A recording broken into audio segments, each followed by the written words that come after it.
America was ready to expand westward, even if it meant going to war. Desire to seek additional land was due to nationalism that spread across the United States during the first half of the 19th century. Majority of the Americans looked up to expanding towards a land that was not federally owned and unorganized.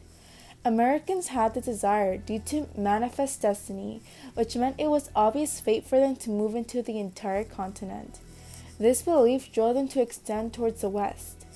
Many people wanted to move west in order to spread religion, grow economy, or just get a fresh start. President James K. Polk had a really strong belief towards a manifest destiny, which explained why he was so eager to take over more land, which later caused him to bump into their neighbor, Mexico, who was not so fond of the American westward expansion. The Mexican-American War was mainly due to land. President James K. Polk wanted to extend towards Mexico and offered $30 million for California and New Mexico. But even though a hefty sum of money was offered to the Mexican government, they still refused. But since conquering America was manifest destiny, Polk would not take no for an answer. Therefore, he started to begin military exercises along the Mexican border, which triggered Americans to retaliate. On May 9, 1846, Mexicans crossed the Rio Grande and assaulted American patrolmen, which gave President James Polk the chance to declare war on Mexico May 13, 1846. The war started on April 26, 1846.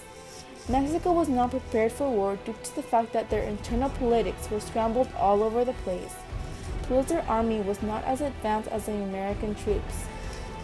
After 2 long years of war between America and Mexico that ended February 2, 1848, Mexicans retreated due to the fact that most of their army were either dead or fatally injured, therefore causing their defeat while granting America victory. Near the end, the Treaty of Guadalupe Hidalgo ceded a third of Mexico's territory, the Mexican Cession, to America. The territories the U.S. won were California, Utah, Arizona, Texas, and Nevada. The Mexican Cession/Mexican-American War had a major impact on the U.S. due to the fact that it ended in one of the biggest territory expansions. This event also contributed to Generals Robert E. Lee, Zachary Taylor, and Ulysses S. Grant a career start. Thank you for listening to our documentary.